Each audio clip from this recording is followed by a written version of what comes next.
E nós precisamos seguir essa mudança, atualizando o conhecimento em grupo para qualificar cada componente do nosso setor.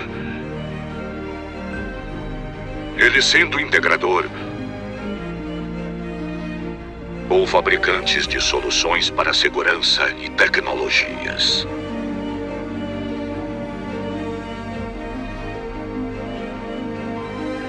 Mas não queremos apenas reproduzir ideias. Queremos evoluir. Queremos avançar. Olá pessoal, tudo bem? Uma história de cibersegurança com mais de 20 anos. Esse é o tema de hoje. Eu sou o Renato Buiu, da Veolink, e esse aqui é o CT Cybersecurity, todos os sábados, 9 da manhã, aqui no canal do CT Hub no YouTube. Se você não está inscrito, inscreva-se no canal e ative a notificação no modo todas para receber o conteúdo dos programas que o pessoal do CT produz. Bom, a gente fala muito aqui no programa sobre aqueles grupos de persistência, então aqueles grupos que eles fazem ataques em que o principal objetivo é criptografar os arquivos, é extrair informações confidenciais, é prejudicar as vítimas, e que utiliza de mecanismos de persistência. Então, você tenta apagar ou detectar um vírus, um ransomware, etc., ele se reinstala, ele se reintroduz dentro do sistema. Tem uma notícia muito interessante que saiu agora, recentemente, sobre um grupo investigado pelo FBI, pela CISA, há 20 anos, então ele é um grupo que já tem 20 anos de atuação, e que ele, eu não diria que ele foi desmantelado, mas as operações deles estão começando a ser prejudicadas pela ação do governo americano, principalmente do FBI e da CISA. Esse grupo ele tem um objetivo de espionagem, então isso dificulta muito, porque ele tem, logicamente, influência do governo russo, e aí ele recebe, né, financiamento do governo russo, e aí esse grupo ele tem um ransomware chamado Snake, que é muito interessante, e foi publicado os detalhes técnicos de como é que esse ransomware funciona. Então esse é o tema de hoje.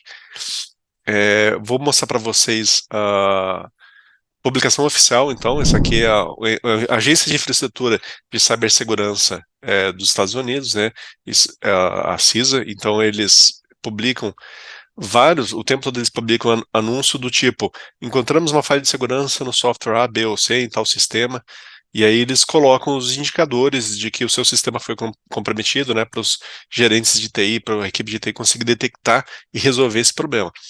E aí eles publicaram agora, no dia, foi revisado, né, a última revisão foi no dia 9 de maio de 2023, como que eles fizeram, como é que foi o trabalho de identificar esse malware chamado Snake. Então esse malware chamado Snake, a grande sacada dele, quer dizer, a grande questão dele é que, como eu falei, ele é financiado por um órgão do governo russo, que é um órgão chamado FSB. Esse FSB é algo equivalente, na verdade é um herdeiro da KGB, da época da União Soviética, da antiga União Soviética. Então é um órgão de espionagem, equivalente à CIA, né, dos Estados Unidos. Então eles ficam procurando informação de nações não tão aliadas, inclusive as nações aliadas, e para isso eles utilizam de mecanismos tradicionais de espionagem. Então, cibersegurança não está longe desse mundo. Eles utilizam recursos de cibersegurança para espionar os seus inimigos. E aí, há 20 anos, ele é conhecido, esse órgão, né? Tem o que eles chamam de Centro 16, desse Bureau de Inteligência russo. E aí, há 20 anos, eles são investigados, eles são acompanhada a operação deles, para identificar como que eles agem, como que eles recuperam informações, como que eles espionam, né, os seus inimigos, inclusive os Estados Unidos. Então, já faz bastante tempo. E aí, eles citam aqui que já foi identificada a operação dessa rede Snake em mais de 50 países, através do América do Norte, América do Sul, Europa, África, Ásia e Austrália, ou seja, praticamente todos os continentes.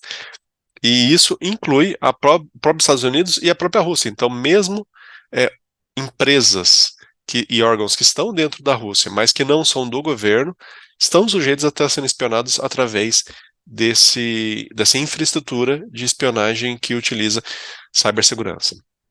Então, é bem interessante verificar que eles dão esse artigo do governo americano, está dando todos os detalhes de como que é a operação, né? Logo que ele saiu, os gaiatos fizeram algumas críticas, falaram assim, pô, vocês levaram 20 anos para agir, e aí a resposta clara é não, a gente está 20 anos trabalhando em várias frentes, parte do trabalho é sigiloso, então eles não poderiam ter divulgado algumas das coisas que eles sabiam, pelo menos é isso que o governo americano fala, antes de ter informação suficiente para saber como agir e para conseguir rastrear o que estava sendo feito com essas informações, com esses dados.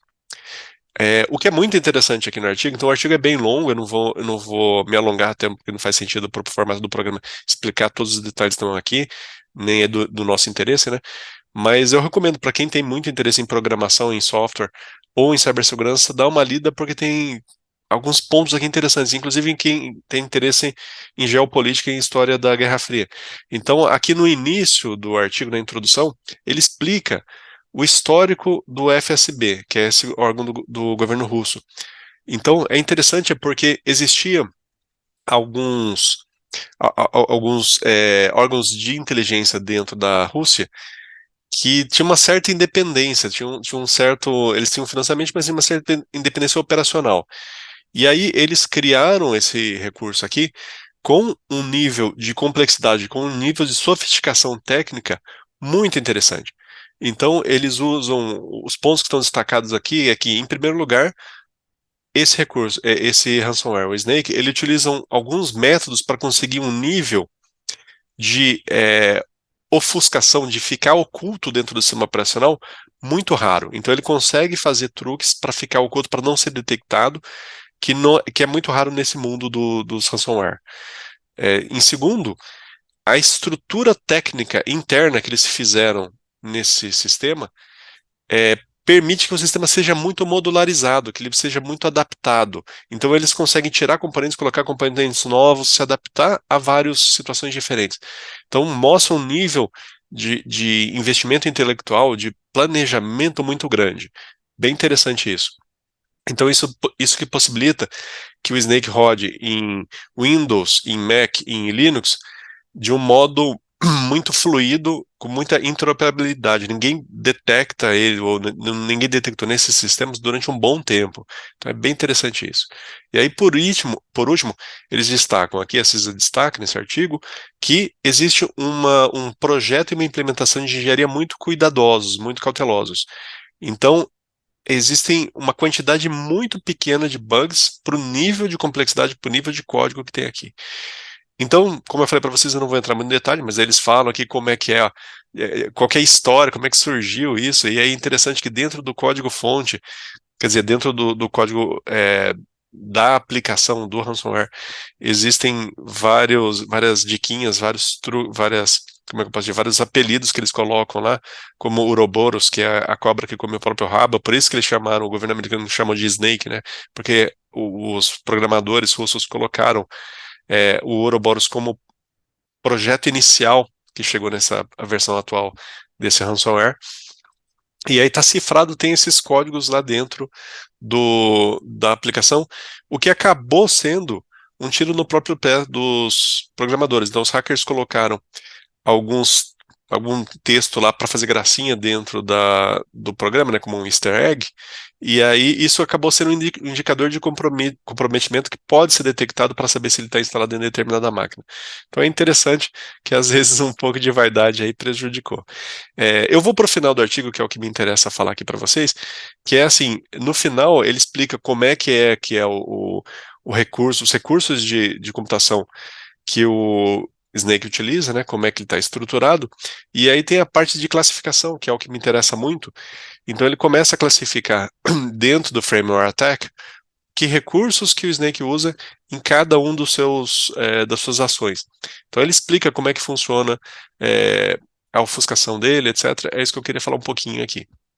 Então os detalhes técnicos aqui estão muito bacanas, está realmente explicando tudo o que eles falam, e aí o que é interessante destacar?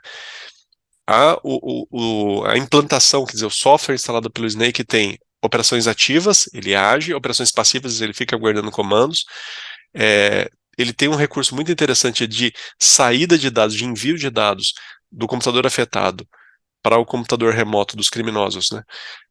Dos espiões, através de um mecanismo passivo. Então ele passivamente vai enviar esses dados. Ele explica aqui certinho como é que é esse recurso, muito bacana.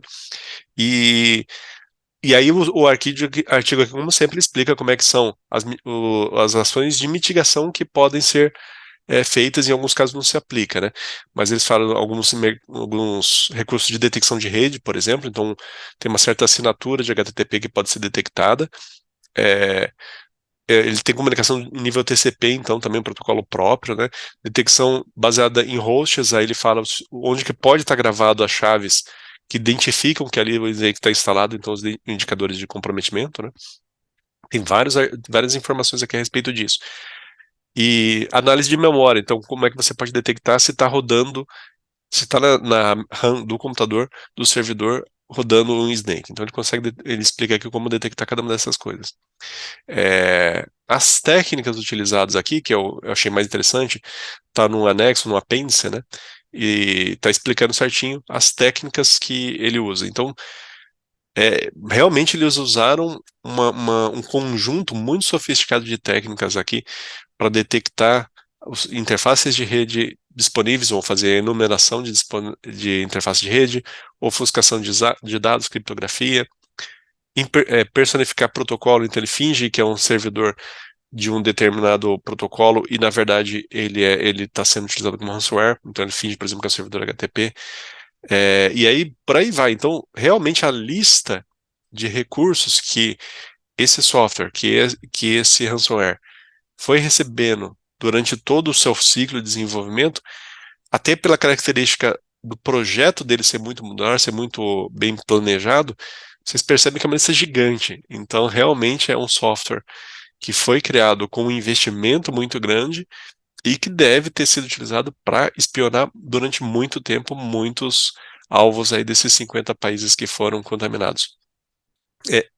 Logo em seguida da publicação desse artigo, é bem interessante, tanto a CISA quanto a FBI fizeram uma publicação de um artigo, alguns dias depois, de um artigo conjunto em que eles falam da exploração de uma vulnerabilidade chamada Papercut. Então, o Papercut aqui é um site, um sistema, né, para fazer gestão de impressão. Então, ele faz gestão de impressoras, você pode criar gestão de recursos de impressoras, toner, etc., quantidade de folhas que foram impressas por cada departamento, por cada centro de custo, etc. Esse tipo de gestão que uma empresa grande precisa, né? E aí tem essa empresa Papercut, que ela acabou tendo um comprometimento, uma vulnerabilidade detectada na informação, no sistema deles, e o que é interessante é que essa vulnerabilidade tudo indica que ela foi explorada pelo mesmo grupo, pelo grupo responsável pelo Snake, o FSB.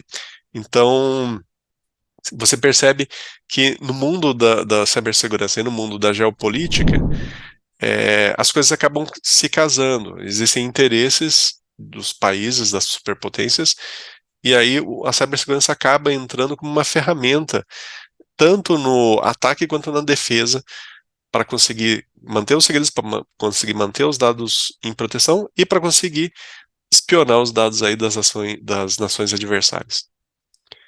Bom, para a gente que é civil, só resta tentar se proteger o melhor possível, mantendo o sistema atualizado e, em alguns casos, até offline, para não ficar sujeito a esse tipo de problema, né? Esse era o tema de hoje, espero que tenham gostado e obrigado por assistir. Fiquem em segurança e até a próxima. Tchau, tchau.